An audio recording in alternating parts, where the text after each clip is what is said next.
We're live. Well, good evening. I'm in Spokane, Washington, doing a campaign stop, talking to people in this beautiful city here. So I wasn't able to log into my Gab account to announce it right now, but someone on my server will. So let's go ahead and talk to some people here. While we're looking for some people to talk to, let's go ahead and field some questions from the audience. Let's make sure you know how the questions came up there. Oh, there we go. So do you want to read off any questions to me if you're comfortable using your voice? Yep. All right, go ahead. Alright. So, hey Pat, much love and respect at a moment when everyone else is biting each other's backs. Everyone's afraid of their own shadows. Hail victory, 1488. Let's name that Jew. Yeah. Let's secure the existence of Jew namers in the future for Jew naming children. There's no questions yet. Everyone's just saying, hail victory, hail little. So I'm going to be doing a translation later tonight of a man named the Volkslehrer. He's politically active in Germany, and he sat down with a Jew from 3DF, which is like a Channel 3 television in Germany. And yeah, I'll translate it. I'll post that to my campaign account later on tonight. But you guys need to hear what this guy's saying in Germany. This guy's got the ultimate optics. He's fighting the Jews better than anyone else I can see right now. And he's doing it somehow while skirting the anti-Jew naming laws in Germany. So a lot of respect to the folks there. What I'm going to do is dub my voice over his for the recent interview he did with 3DF. And it's fantastic. You're going to love it. So look forward to that. I'll hope to have that up by tonight or tomorrow. So let's go find some people to talk to. Oh, good evening, sir. Are you working right now? I am. I'm in a hurry, sorry. Okay, yeah. So someone said, how do you guys break the ice when you jaywalk? I just talk extremely loud in public like some kind of asshole. Oh, well, I'm not jaywalking. Jaywalking is something my company does. My company provides Jew naming services. That's a separate legal entity. That's Little Enterprises Cali. Right now, I'm a presidential candidate, and I don't push my company or my Jew naming services that the company provides while I'm doing campaign activities, because Citizens to Elect Little is a separate legal entity from my business that I have that I make a living from.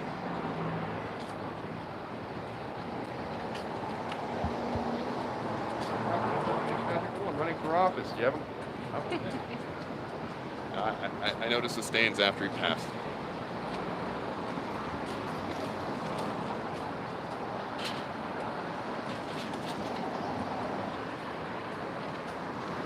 Well, good evening, young man. Do you mind being on camera? No.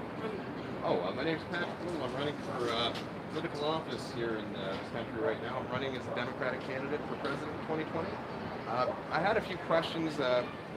One of the issues I'm running on is some historical injustices that certain people have faced in this country in the past.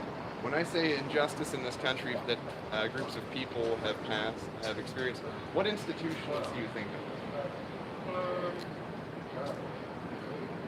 I'm actually not sure. Well, would you say slavery is one of those institutions that we should probably think about the consequences of it? Yeah. Well, slavery is an issue I'd like to address, and I'd like to address its legacy. But have you ever heard of Louis Farrakhan? No. He's an African-American civil rights advocate, and you know Twitter, right? Yeah. He put out some tweets on Twitter, and I couldn't believe the information that these tweets contain. So we've seen movies with slavery in it, right? We've seen like the slave ships and the terrible conditions on them and such. Now, in those movies, I noticed that they always had big Christian crosses and stuff like that on the ships that the slaves were being brought over on. Now, according to Minister Farrakhan, the big ships that had the slaves on them where everyone was getting mistreated were owned by a certain group of people. Like, this is a group of people that's done a lot of bad stuff, and according to the ancient Roman historian Tacitus, 2,000 years ago, he said this group also controlled the slave trade in Europe. So 2,000 years these people have been slavers. Longer than that if you go back and look at some stuff, some history BC, but I'm going to stick to 80. So this same group not only owned the transatlantic slave trade, which is where most of the people that suffered and died during the slave trade did their dying, this group also ran the slave markets. They have a religious holiday, this group of people, which is on Saturdays, not Sundays. And the slave markets were closed on this religious holiday. The name of the religious holiday, their holy day of the week, is called Shabbat. Do you know which group I'm talking about? No. Okay, Shabbat. Saturday's off from slave markets, not Sundays. Slave markets were open on Sundays, the Sabbath. but they were open on Shabbat. So what I'd like to do is figure out who's responsible for the legacy of slavery and have them address it. So Minister Farrakhan had these tweets come out, and I didn't believe it. He said before the Civil War, according to the 1860 U.S. Census, 40% of Jews in this country owned African slaves. That's 4 out of every 10 people. Out of a room of 1,000 people, that's 400 people. Now, the average, if you look at the rest of America on the whole, it was only 8 out of every 1,000, or less than 1% of the rest of the country that owned slaves. So that makes Jews 50 times more likely to have been slaveholders before the Civil War in this country than non-Jews. Did you know this? No, I did not. Like if someone's 50 times more likely to be behind something, you'd say that's like a trend. Like if, you know, I'm wearing sunglasses versus not wearing sunglasses, it's like 50 times more likely to be sunny out, right? So one of the things that I'd like to see here is that Minister Farrakhan wasn't lying when he said that the slave trade wasn't just controlled in North America, it wasn't just the slave ships, it was a slave trade in Brazil, Central America, North Africa, Arabia, the Ottoman Empire, and Iberia during the Andalusia period of conquest of Spain. All of these times, all of these places, it was the same group of people that owned and controlled the slave trade, and it was Jewish people. Now, I know when I say that, that's a little bit of a trigger. You think, you know, Holocaust, you know, Jews, so they're victims, right?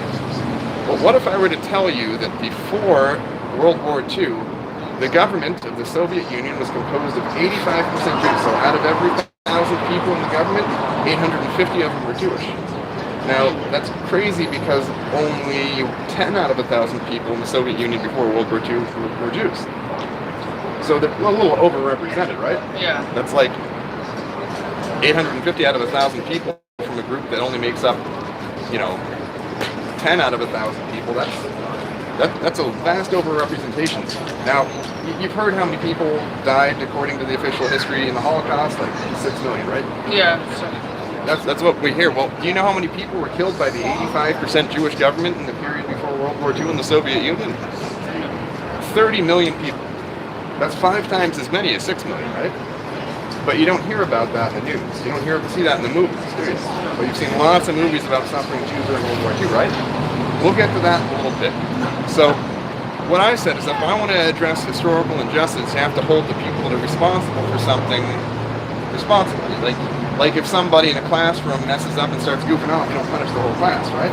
Yeah. So what I would like to do is take the aid that we give to Israel and just get rid of all the aid to Israel and use that as reparations to people that were descended of the slave trade, slaves that were in the slave trade in this country, which was controlled by Jews. Sounds fair, right? Yeah. The people who did slavery should pay for slavery. Oh, my name's Patrick Little, and I want you to tell your friends and family that in 2020 I'm going to address social injustices in the past in this country. I'm going to address the legacy of slavery, and I'm going to say when I get to the White House, reparations. So who are you going to tell your folks and your friends to vote for? Who's that? Patrick Little. Thank you for your time, son, and remember to study hard. All right. Thank you. Oh, you know what that word means in German? Above. You study in German? Oregon. Yeah, that's the German word for above. Have a nice one. You too. So we're going to address that Jewish legacy of slavery together. We can address the historical injustices of the slaver class, the Jewish class. Today they've got a different name, they're the 1%, but we're going to address it.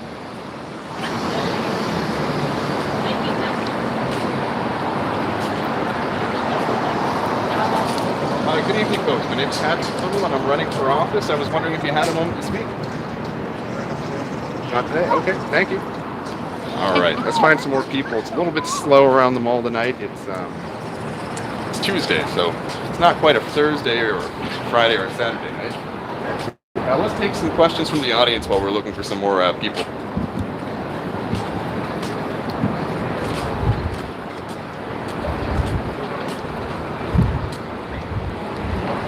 Good afternoon, folks. I'm Patrick Little. I'm running for office. I was wondering if you had a moment, maybe discuss the issues of the day, the great things you see as the issues facing this country. Here's your man. No, we're going to a movie. Oh, Yeah, we're late. I don't want you to be late. Thank you. Good luck with it. Thank you.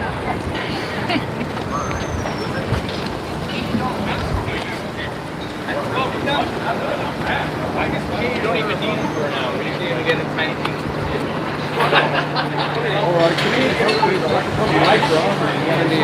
Got a moment for a politician, maybe ask a question? I'm good, man. I don't do that. Okay, thank you. I haven't run out for myself, man.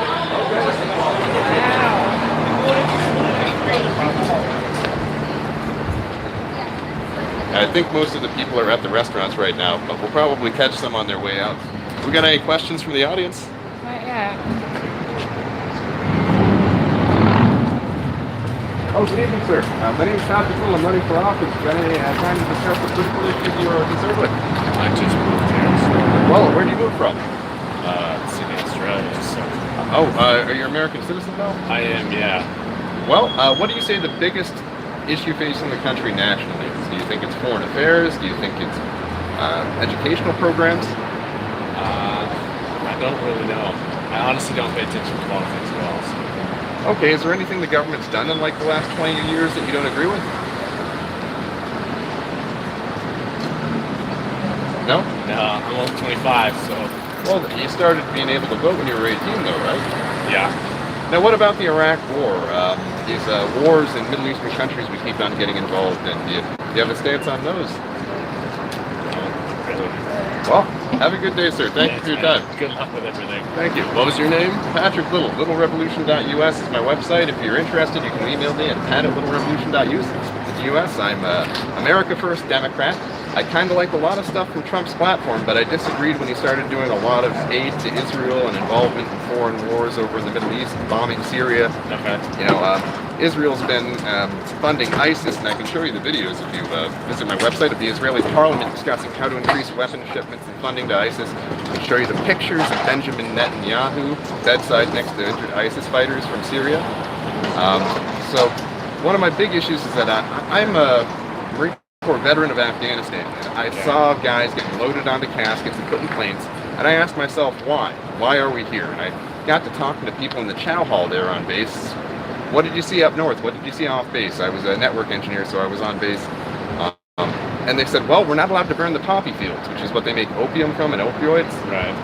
And so I said, could that be the reason we're here? And I looked it up, and in 1999 and 2000, right before the U.S. invaded Afghanistan, the Taliban burned all of the poppy fields.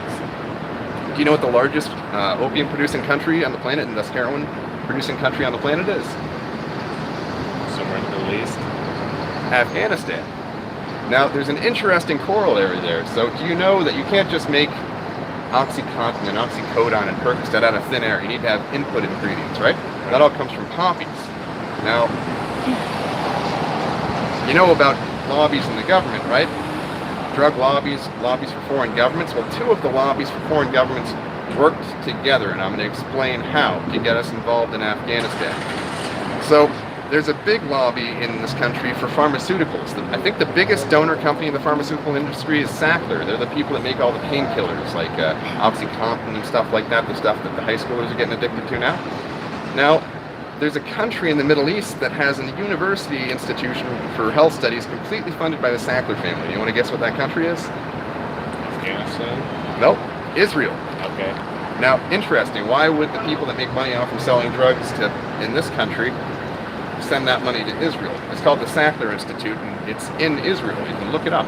Now, you know the biggest lobby in the country? It isn't the pharmaceutical industry, although they're up, I think they're in the top 3. The biggest lobby in this country. It's a lobby for a foreign government. You want to guess what government that is? They give more money than any other lobby to politicians by orders of magnitude. Yes, for it. Israel, the AIPAC lobby. Okay. Now, that's crazy.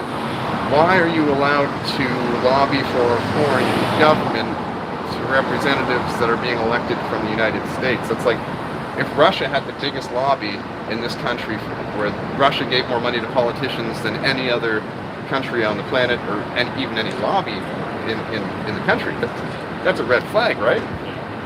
Why is Israel allowed to do it?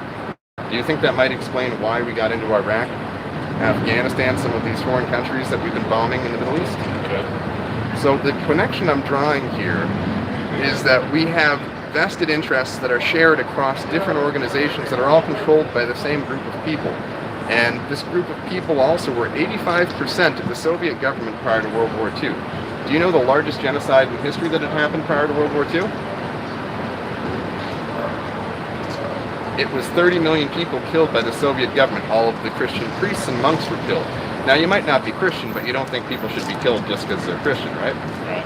Now, do you know who made up 85% of the Soviet government prior to World War II, despite making up less than 1% of the overall population of the Soviet Union? Israelis. Jews. Pretty crazy, right? So an 85% Jewish government, according to the Jewish World Encyclopedia, according to their own history book you pick up at a synagogue, History for Jews, says that 85% of the most genocidal government in European history was made up of Jews. I mean, 85% of a government being Jews when the country has almost no Jews in it, that makes it a Jewish government, right? I suppose so. 85% Jewish. Now, 30 million. That's a lot of people. How many people do they say died in the Holocaust during World War II? I don't remember. It's the magical... Millions. Well, they say it's 6 million. It's you know, you go to jail in Germany if you say that less than 6 million Jews were killed during World War II in the Holocaust. Well, you know, you don't go to jail in Russia if you say that less than 30 million were killed during the Holodomor or the genocides that the Soviet Jewish government committed before World War II. It's a double standard, right? I mean, it's 5 times as many people that were killed. Different countries. Well, you know, it's illegal in almost every Western country to question whether or not 6 million Jews died during World War II. Is it illegal here? No, it's not. But right now in Germany, there's an old woman. Her name's Monica Schaefer. She's a piano teacher from Canada, and she went to Germany and said, "I don't think that 6 million people died in the Holocaust. I just don't believe the numbers. Let's have a discussion." She's rotting in solitary confinement now. She's like 60, 65 years old. She's a sweet old lady. I know her brother Alfred. There was an 84-year-old woman, or was she 90?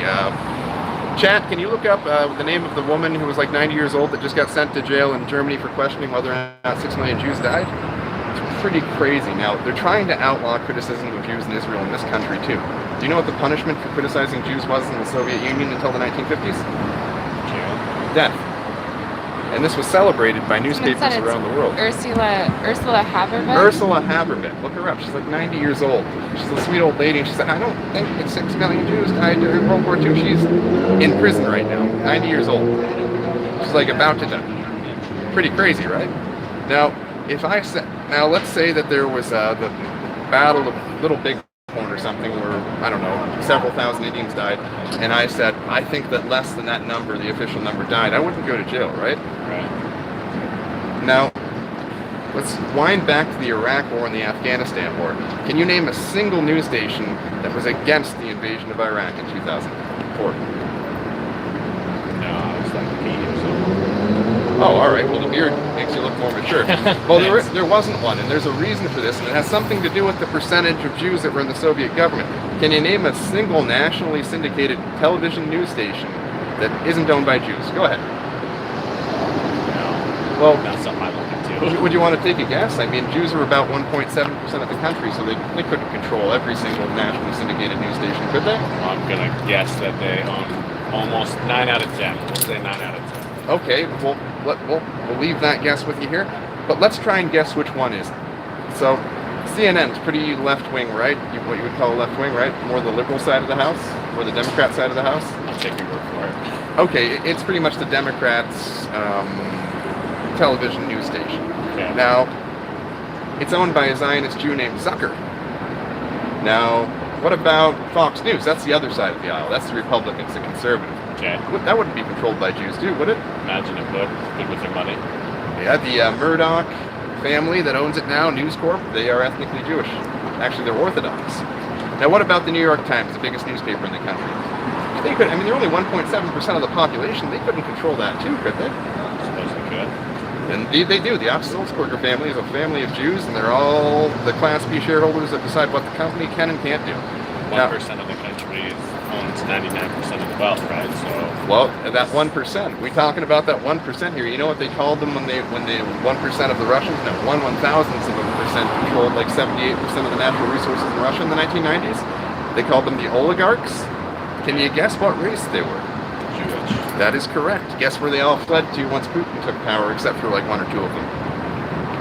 America? Israel. Okay. One of them fled to England, and the rest pretty much fled to Israel. And they were raping and pillaging the land and exploiting the population and doing booms and busts with the economy. You probably don't know about the Russian bond crisis in the mid-90s, no?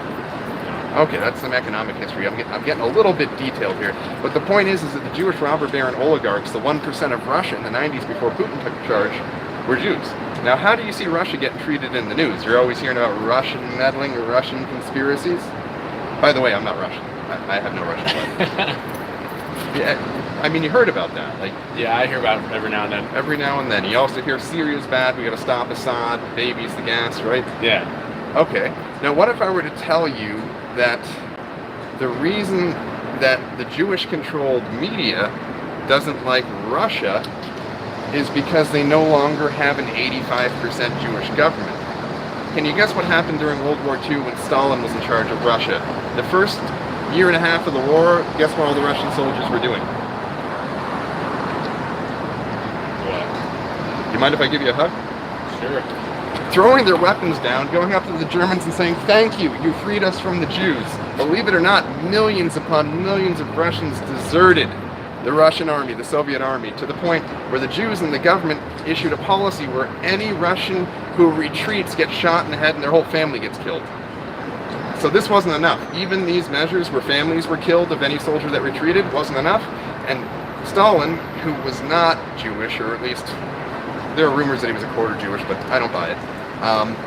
He killed pretty much every Jew in the government. And at that point, the American news media that had been singing the praises of Soviet Russia prior to World War II started talking about how evil Russia was. Now, it was called the Great Purge, and it was completed after World War II in the 1950s. And now Russia is not only conservative, and they not only say that Russia has the right to remain a European state, but they also declare themselves Christian. This is what the Jewish media cannot stand. Now, when Israel was committing genocide against the Palestinians, the Egyptians, and the Syrians during the 6 Days War and the Yom Kippur War, the Russians were on which side of that? They were on the Arab side.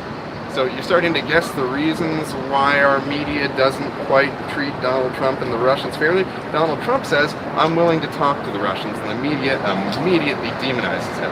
Now, he also is very friendly to Israel. I'm not sure why. It might have something to do with his daughter Ivanka. But one of the things I oppose Trump on is his foreign policy in the Middle East, but I'll leave that to the side for right now. So we're starting to understand why the media is starting to crack down on anyone that says that Russia is anything but evil, that Assad is anything but evil. So we've been hearing a lot about Assad and how bad Assad and Syria are in the media, right? Sure. We have, yeah. Okay. The reason, well, that's crazy because in an internationally verified and monitored election in 2014, he won 94 or 96% of the vote. Now you would think, okay, then the majority of the country might just be evil like the dictator or whatever. Well, the rationale like that doesn't hold up. The ethnic and religious minorities of Syria actually voted for the president of Syria, Bashar al-Assad, in greater numbers than the majority of the population, meaning he's beloved not overwhelmingly by the ethnic and religious majority of the country. He's also loved even more so per capita by the ethnic and religious minorities, meaning he's not doing anything wrong to anyone. He is a democratically elected, beloved president. But all you see on the news is that Assad's gassing his own people. Why would he gas his own people if 96% of them are voting for him? It's because they didn't. I'll put out a news article on littlerevolution.us about the Israeli hoax gassing as they've been doing in Syria, including Ambulance Baby. You haven't heard of Ambulance Baby, have you? I'm not. Well, you look like you have to get somewhere. I have dinner with my wife. Well, don't forget to look up littlerevolution.us, Marine Corps veteran of Afghanistan, an America First Democrat. I want to stop giving that Jewish 1%. And can you guess what percentage of Harvard grad school is ethnically Jewish, according to Chabad, the largest Jewish student organization? 60%. 67%, while there are only 2% of the top performing high school students. So I call that Jewish supremacism. I call that the same thing, Jewish supremacism, that was behind the genocide that happened against the Christians by the Jewish government of the Soviet Union before Stalin had to purge all the Jews from the government in order to get the soldiers to stand and fight. So, yeah, I've done a lot of talking. Your wife's probably going to be pissed, and I'm sorry. That's okay. One more time, your name? Patrick Little, Little Revolution, littlerevolution.us. Remember Little. Yeah, I've got brown hair and brown eyes, and my skin's pretty tan, but they still call me a Nazi in the media. Have a good day. You too. All right, let's do some more talking here. That was a good one. How many minutes are we going on here? 25. Okay, there's no Antifa in Spokane. Let's keep going. Everyone thinks I'm Emily Eucas. They're like posting comments. Everyone's what? Everyone's saying I'm Emily Eucas. I don't get it. I don't know. They think that I'm her. Oh, no. This is we had a volunteer, so the person holding the camera may or may not agree with my political beliefs, but they are willing to hear them. So we've got a good American holding the camera here, but we're not going to dox.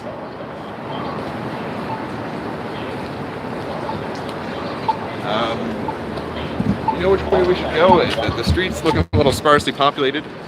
We can go inside the mall. There's a People good are chance- probably more willing to talk in there because they're not walking somewhere. Well, that's private property, and they reserve the right to eject me from it, but Yeah, I'll go until they tell me to leave. you're just campaigning, so. Yeah. Twitch TV. Nope, I'm on YouTube. We'll see how long that lasts.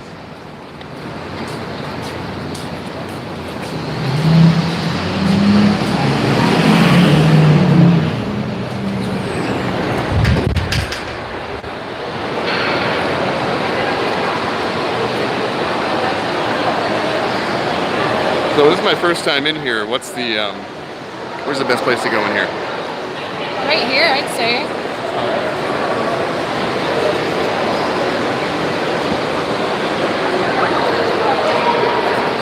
Maybe lady. No? Maybe not at the bottom of an escalator.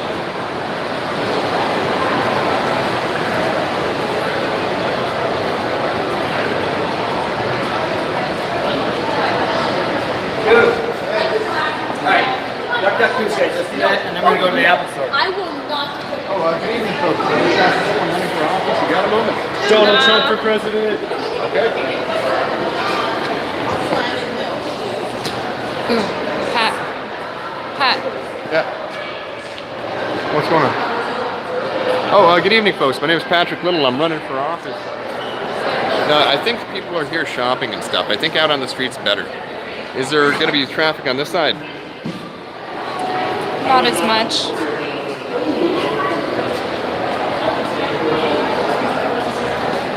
Oh, good evening, folks. My name is Patrick Little. I'm running for office. You got any questions? Oh, yeah. you wanna ask the politician? I'm not from this area, but all the best to yourself. What's your name? I'm running I'm national. Seattle. Oh, I'm running national. I'm in Seattle. But so what's your name? Patrick Little.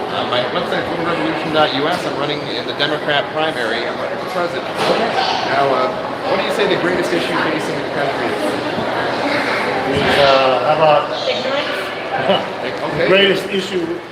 Doing what in the country? Running the country right now, or that's in the country? Facing the country, the greatest issue of our day. Well, certainly voting. Getting our voting stuff established. What else, Karina? Yeah, fake news problem. Now, it's interesting that you mentioned the fake news because there's a reason why 72% of Americans, according to the Alien Report in 2018, say they no longer trust what they see on the television news. 72% of Americans. Now, there's a reason. Yeah. I'm going to come right out. Can you name a single nationally syndicated news station that isn't controlled by Jews? I don't know, but does that matter? Well, it does when you look at the environment in which this is occurring. So, we've heard a lot about... Say your name again? Patrick Little. Patrick Little. Patrick Little, it's been fine. Let's go. Thanks. You're welcome. Well, I think I came out a little too quick with it that time. The media is run by Jews, and that's why Trump refers to it as the fake media and the lying media. And if he wants to win his election again in 2020 and stand up against me, he's going to have to start adding one word to that phrase: fake news, lying media, lying Jewish media, lying fake Jewish news. So, the term was actually invented by Otto von Bismarck, and here comes security, so we're going. So the term fake news or lying press, Lügenpresse, was invented by Otto von Bismarck in the 1870s. And we'll get to that in a moment.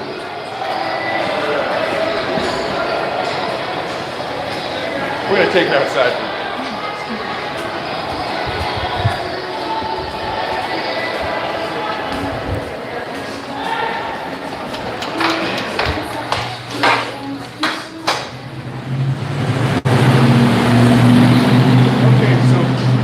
we're on the subject of fake news, as that gentleman said was the biggest issue facing the country, let's put that in context. So fake news, lying press, Lügenpresse in German, it originated from Otto von Bismarck. Now, press 1 if you're familiar with Otto von Bismarck, and let's go somewhere where we're further from the road or shielded from the sound.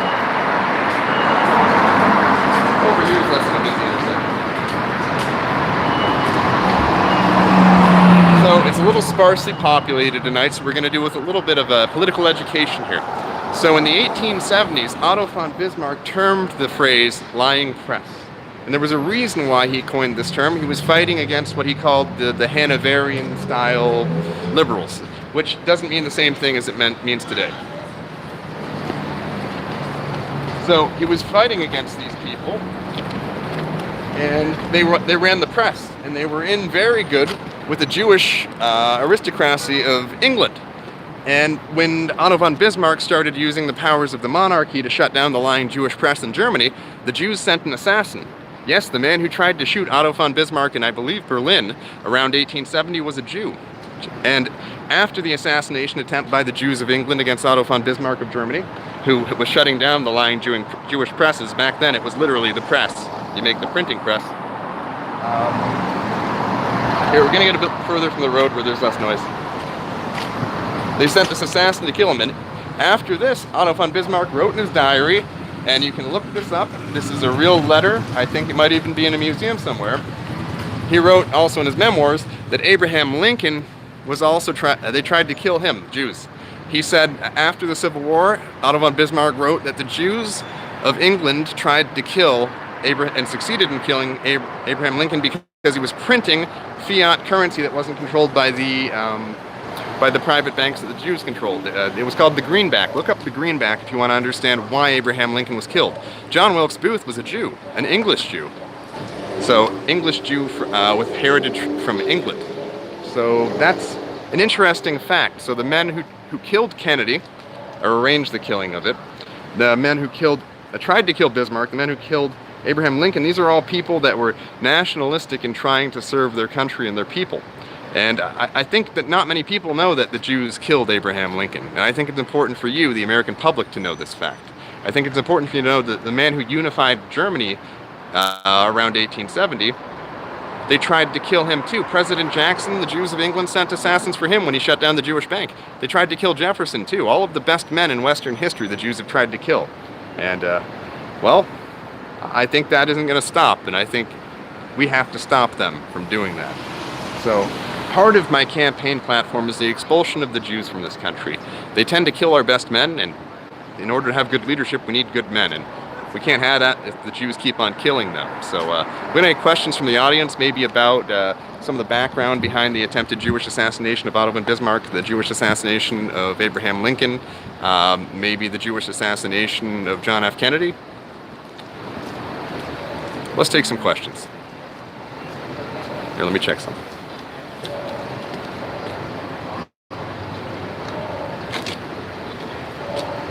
Someone's asking where they can send support. Send support to onboarding at littlerevolution.us. Right now, Citizens to Elect Little, that's the legal entity that my campaign is not accepting campaign contributions. I'm waiting, I think, maybe till after the midterms before I start soliciting campaign contributions.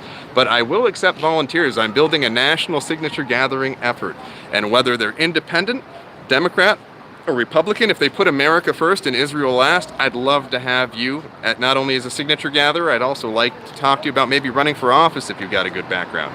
So, and I'm willing to share my signature gathering organization that I've been building as I've been traveling across the country here, as I've talked to lots of good people and met with lots of people of all races and backgrounds that are concerned about Jewish supremacism. There are a lot of people that want to set this country free and restore the Constitution that the Jews have been shredding. So, please send that email to onboarding at littlerevolution.us. We'll put you to good use, and in a few months we'll have you gathering signatures for my campaign and any other candidates who agree to take a pledge to help me expel the Jews from this country. Got any more questions? Do you know about the Jewish assassination of Lord Moyne? I'm not familiar, but send that information to pat@littlerevolution.us. I'm about 600 books behind on my reading list based on what people have been telling me to read that sounds like it's worth reading. But I'll try and get my way to it, or at least I'll try and have someone skim it for me and give me the gist if I don't have time to read it.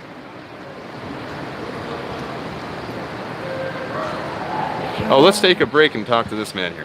Just so many random comments that. Oh, good evening, sir. My name's Patrick Hill. I'm running for office. Do you have a moment to discuss the issues today? No, I don't.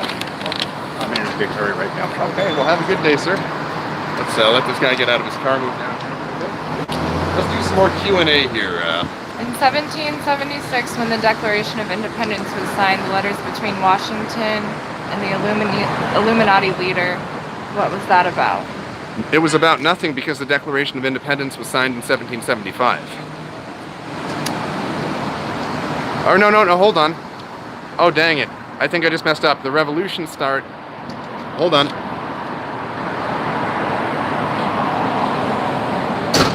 I think the Marine Corps was formed in 1770. Now, hold on. I think I just misspoke. That's going to be a sound bit. Darn it. Let's see. Let's look that up.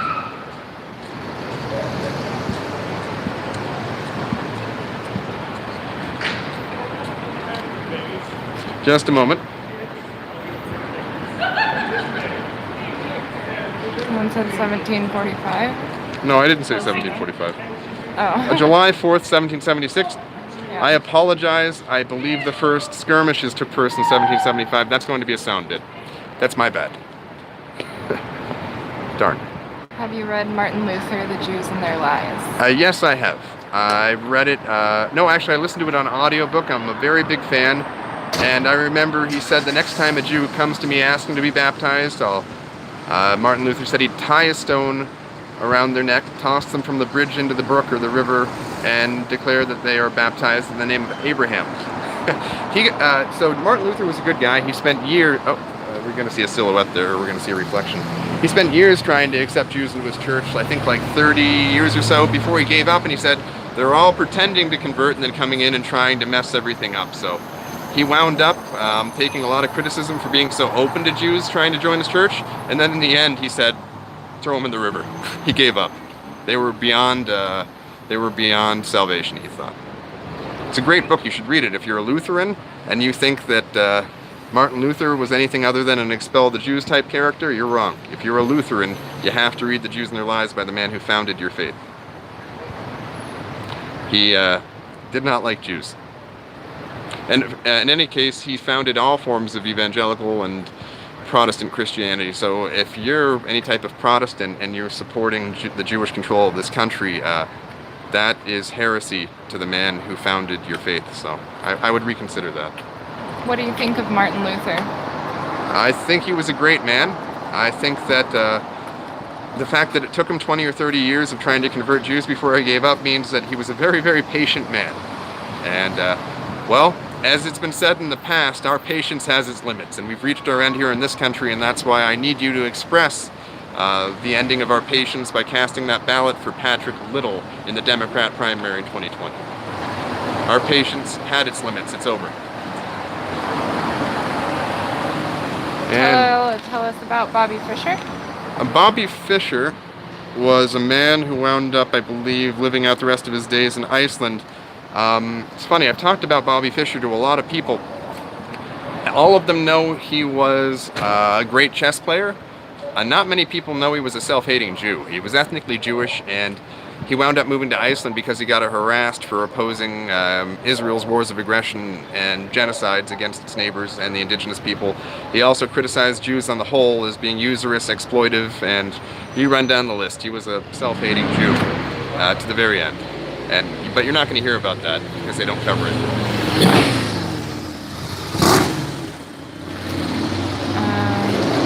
For more on that subject, People keep asking about. So this one guy keeps saying that Samira is your handler. Who? Samira. I don't know who Samira is. This one guy keeps posting comments about it. I think I know what they're talking about. I talked about this with the Goyish Defense League, or the Goyim Defense League, and this has already been cleared up. I'm not going to recap it. There is probably going to be a podcast where I cover it because I think this Morpheus character or some of these Hasbara Jews in Israel are trying to do conspiracy theories about me. But yeah, my only handler is myself, and sometimes my wife.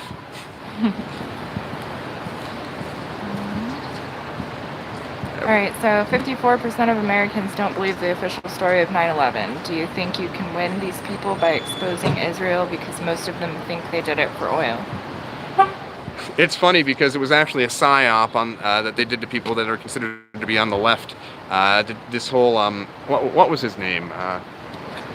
It'll hit me later, but there's a guy who's supposed to be like the go-to guy for the left for all of the ideology. I forget his darn name. He's considered to be a moderate. He's Jewish. I forgot his name, but yeah, that was actually the brainchild of a Jew, the whole war for oil. Believe it or not, the first oil contracts from Iraq after the overthrow of the government went to China and Israel, not to the United States. If we were in Iraq for oil, then it was oil for Israel. We went to our war in Iraq for Israel, based on faulty Israeli intelligence and the lies of the Jewish press. So we did not go to war in Iraq for oil. Far from it. We didn't get any of that oil. There might be some that's being sold here that comes from Iraq, but the first oil contracts went to China and Israel.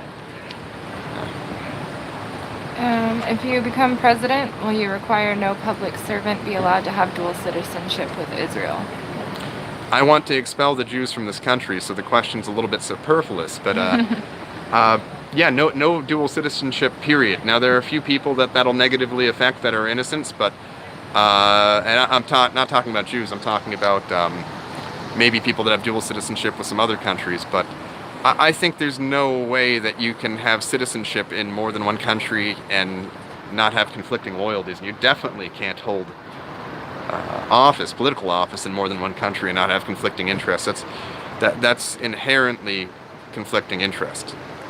I mean, Dianne Feinstein, who I ran against in California, is a citizen of Israel that was allowed to serve. That's allowed to serve in the Senate, which is a terrible thing. The Jews made that legal in the 20th century. I forget the decade. But yeah, that used to be illegal, and it should be illegal again. Good question. What's your opinion on the Sky King? On the what? Sky King. They mean Skynet? I've seen Sky Terminator. King, the guy that stole the plane here in Seattle. He's a meme now. Never mind, we'll move to it. It's just a meme. The guy was cool. What are your thoughts on black segregation? I believe that the black community should do what the black community wants, and I want to tell you a little story about how control of the black community was stolen from the blacks by Jews, communist Jews. At the beginning of the 20th century, the B'nai B'rah decided to form the NAACP, and there was not, so for 70 years the NAACP was founded and run by Jews. The first non-Jewish president of the NAACP was in the 1970s. It was a front organization for Jewish communism. The real black nationalists, the real community, the organizers of the black community were killed by Jews, including Malcolm X, Marcus Garvey, and some other great men. And I think it's important to notice that the Jews don't just kill the best of the whites, they also, when they name the Jew, have killed the best of the blacks. And I think that we should all rise together in our collective sense of justice and vengeance and let the Jews know that they can't keep on killing our leaders, whether we're black or we're white.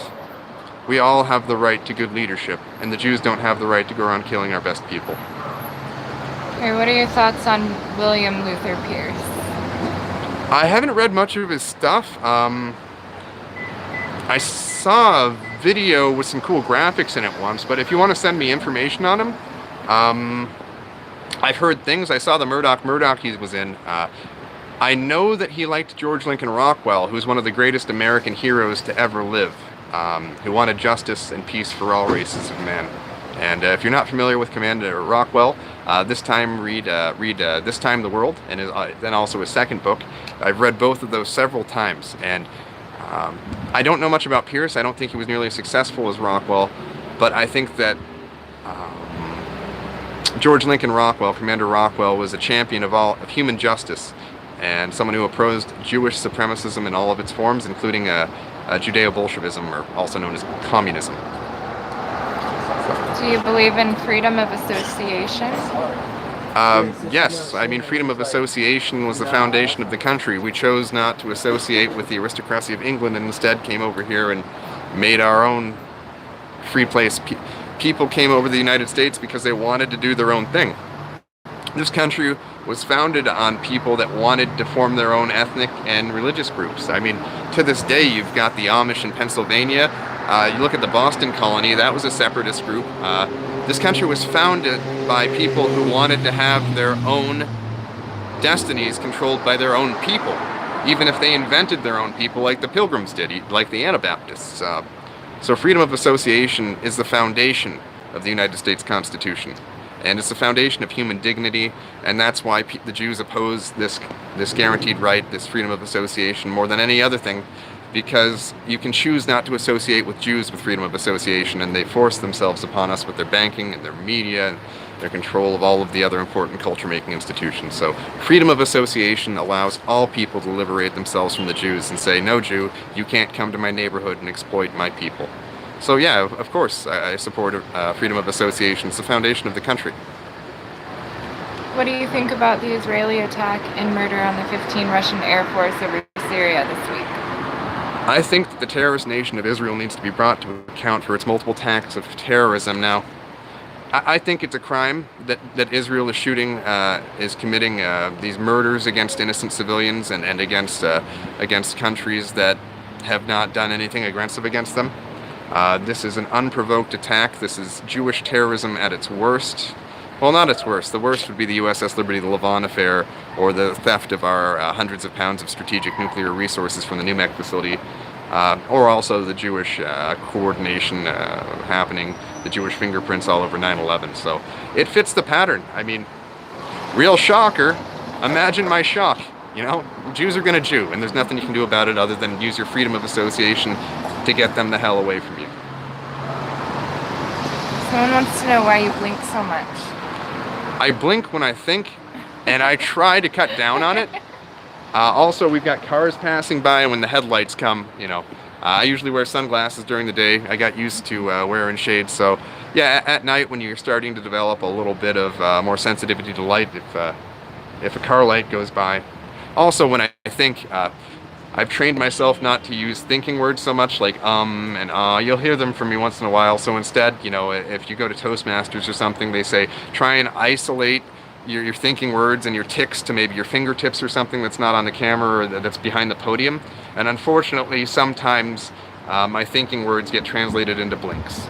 So, and also sometimes I also punctuate my sentences with blinks, or when I want to emphasize a sentence or a point in a sentence, I blink during it. It's actually from German. If you tell someone something that is like an uncomfortable truth about themselves, or you tell the punchline of a joke, sometimes at the end or during the punchline you'll do a little blink. Like if a guy is interested in a girl and he behaves a certain way because of it, and then someone points it out to them that that's their motivation, when they hint at that, they kind of blink at them a little bit. It's like, blinking's kind of like a wink in German, but yeah.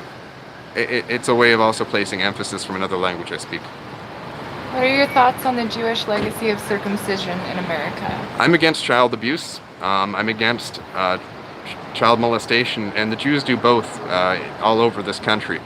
You've actually had killer rabbis. There's one rabbi in New York that gave 200 babies herpes and killed several of them because babies are very vulnerable, their immune systems aren't quite as strong, and they're more vulnerable to viruses and bacteria.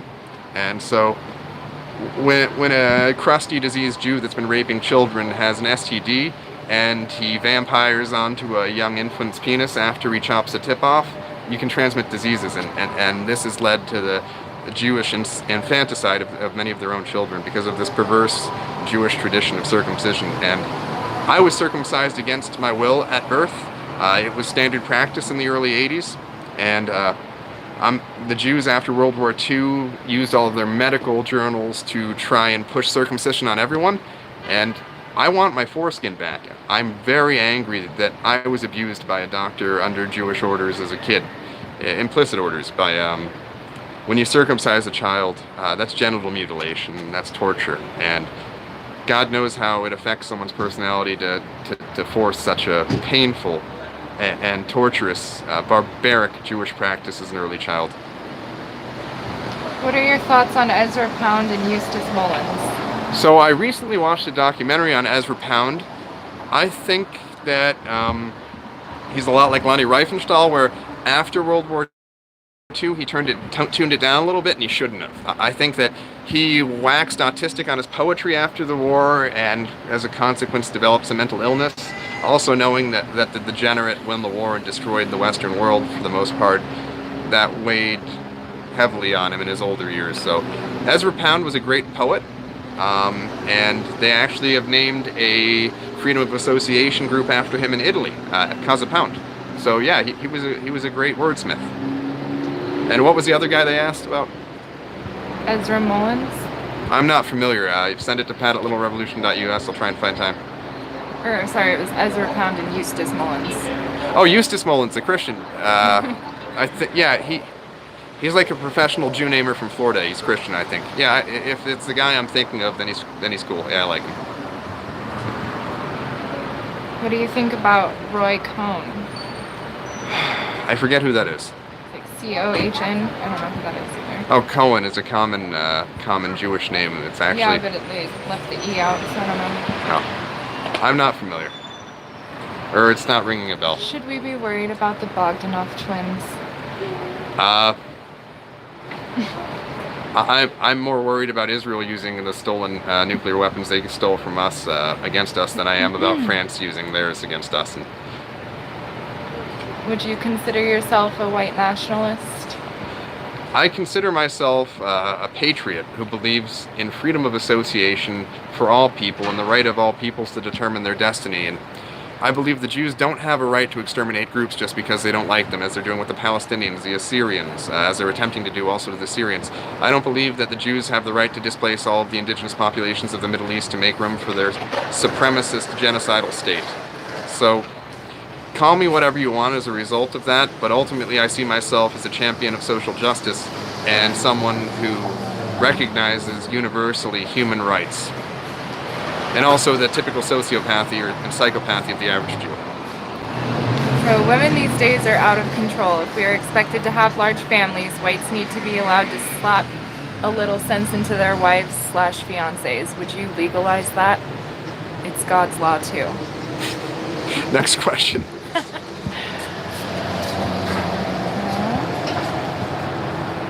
Yeah, there's almost no one out in the street anymore. I apologize. I wanted to talk some more Washingtonians out here in Spokane, but yeah, it's thin pickings tonight. Not many people out. What's the next question? As president, will you liberate Palestine? Yes, we're going to relocate the genocidal Israelis, the genocidal Jews, from where they've been committing genocides. Because if we retake our strategic nuclear weapons that the Jews stole from us from Israel, at that point there will be human waves of Arabs that will seek vengeance against these Jews that have wronged so many of those peoples in the past. And I think the best thing we can do is do as the Germans did during World War II, which is protect the Jews from vengeance. And when the Germans ordered that no Jews be killed in the concentration camps, the internment camps, that had brothels at them, and also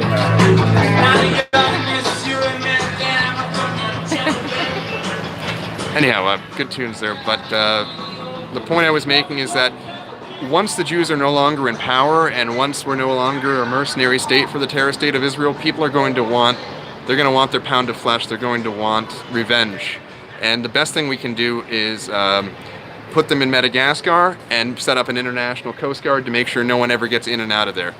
Because their people would try and go there to kill them, and they're going to try and escape to try and enslave us all again. So for everyone's protection, protective ring for us around Madagascar so they can't get out and commit genocide anymore.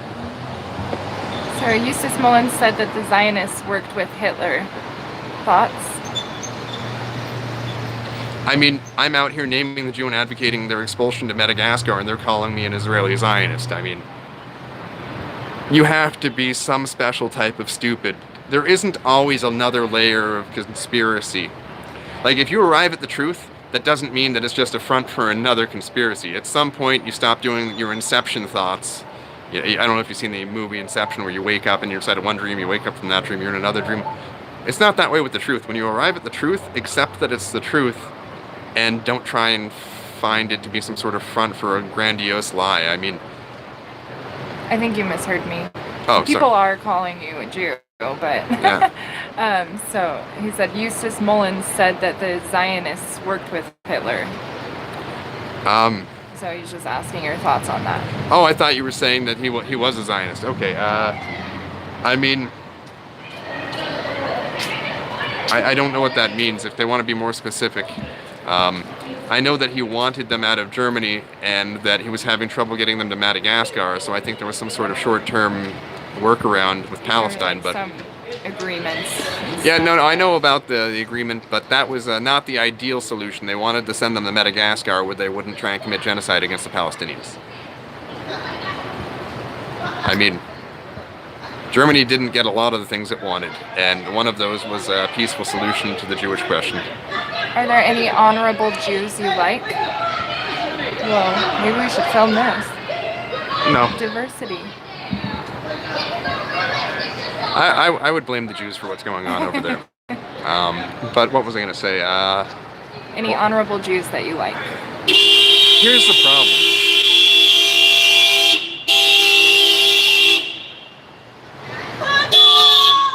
Thanks.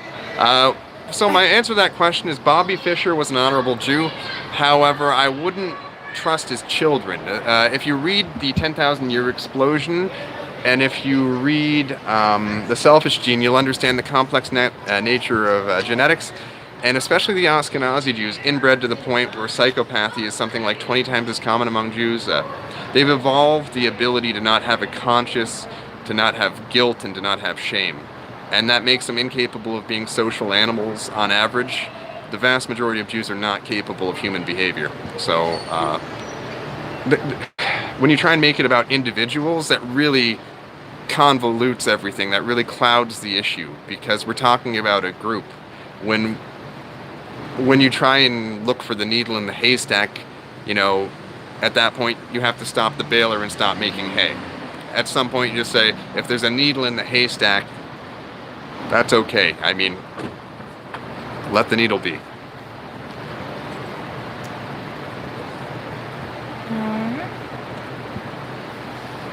Anyhow, that was the first sign of someone knowing what we were doing. We had someone with aggressive honks. We've been here how many minutes? 57. Yeah, I only play rodeo when I'm working for my company. I try not to play Toro with the Jews with the red flag when I'm out campaigning. It's unprofessional. Or Trying to find more questions, but people keep just like asking the same ones over and over that you've already. Well, maybe they're just tuning in. And email me at pat@littlerevolution.us if you feel I didn't answer your question properly, if you want more details. So that, by the way, is not an easy conclusion to come out with Bobby Fischer, because he was such an honest man. And that is an example of some Goyish genes punching through his Jewish psychopathic genetic background from his family, and a human emerged out of the gametes that his parents contributed, and that's not normal with Jewish reproduction. That's the exception to the rule. Let's start walking while we're doing this. Do you think McCarthy was justified in his Jewish communist witch hunt? It wasn't a witch hunt. I mean, literally, Rockwell spelled this out. Read This Time of the World. Like, that wasn't a witch hunt. The communists were almost entirely Jews. 90-something% of the spies for the Soviet Union were Jews. I mean, what witch hunt?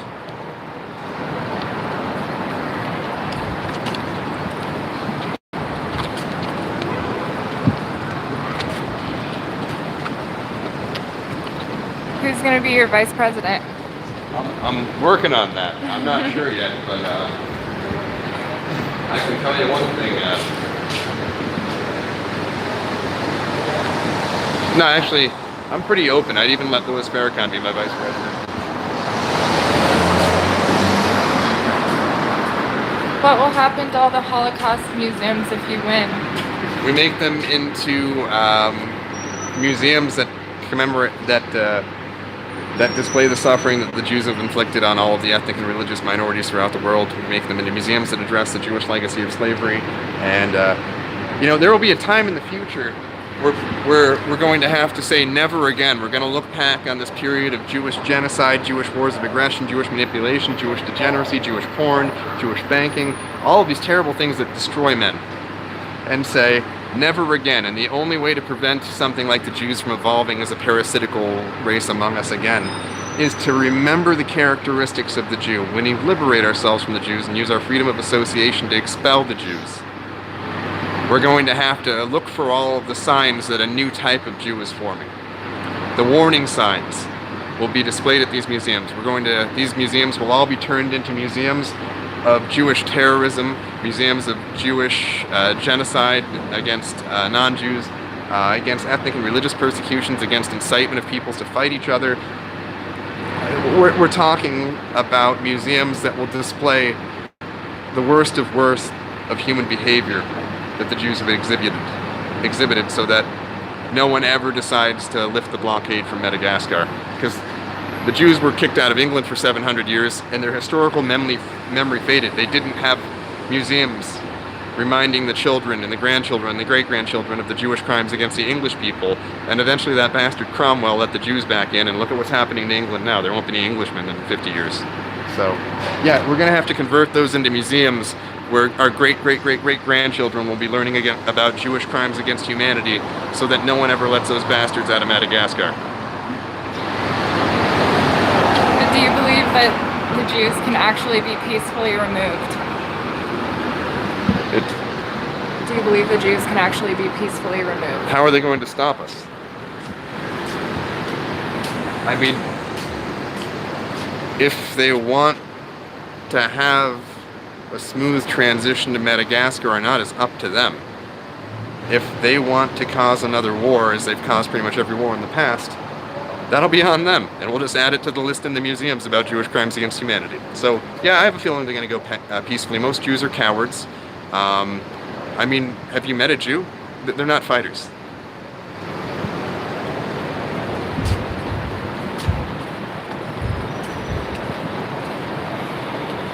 How much do you browse poll, or where do you get your news? Also, what do you think of the conservative generation cyclone?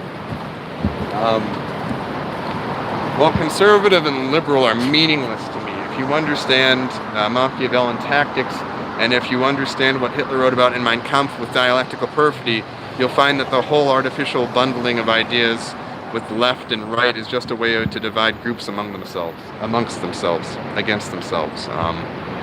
So yeah, would I call the newer generation of kids conservative? No, I would call them, think of an evolutionary response to the Jewish disease. Eventually, at first, the bubonic plague killed close to 90% of the Europeans that caught it. But after a few generations of the plague coming in waves through Europe, eventually the mortality rate went down to like 10 or 15%. So what you're seeing is evolution of peoples against the Jewish disease. And so it's not conservative. The whites that were most vulnerable to Jewish diseases like pornography, drugs, usury, and all of the other destructive programs of the Jews, they didn't reproduce as much. So what you're seeing is evolution. Our people are evolving to fight off this disease. And I'm going to say the body politic will survive the Jewish disease. And what do you do with the disease? You expel it. May I ask how often you browse poll, and where do you get your news? Well, I listen to the Dr. Duke show every day that I have the time to. I don't really have as much time to watch the news as I'd like. I'm way behind on my emails and tabs, and I'm looking for a new assistant to help me out on the campaign trail. So I'm evaluating candidates and looking for one with the right commitment, integrity, and fanaticism that's willing to take the risks that are entailed in traveling across the country with me. But once I have a permanent assistant again, I will start working on keeping up on the news better. But I would say the Dr. Duke show is one of my main sources of news.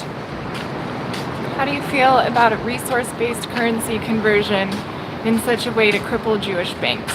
I like labor-backed currency better. Jews tend to monopolize natural resources like gold and more recently silver have been monopolized by Jews. So I like labor-backed currency because ultimately a civilization rests on its human capital, its human productivity. And so I think that's more logical than basing it on resources as a currency. There are a lot of resource-rich countries outside of the Western world that have way more resources per capita than, for example, Japan or England does, but it's the human capital that should give a currency its value, because there are lands that are full of resources where the people don't utilize them. So it's ultimately human capital that backs a currency. So that's why I'm for labor-backed currency. Are you Christian? I was raised Christian. Socially, I guess I'm not practicing right now, though. That might change in the future, but we have freedom of religion in this country, and I certainly am against the Jewish persecution of Christians in this country, the Jewish takeover of the evangelical churches. I mean, let's say I started practicing again. What church am I going to attend? All of the Protestant churches are controlled by Jews for the most part. There are very few that aren't. I mean, when you go to confession, they don't ask you to say your Hail Marys anymore. They ask you to say your Hail Israels. And I don't know. When I woke up to the JQ, I stopped hailing Israel.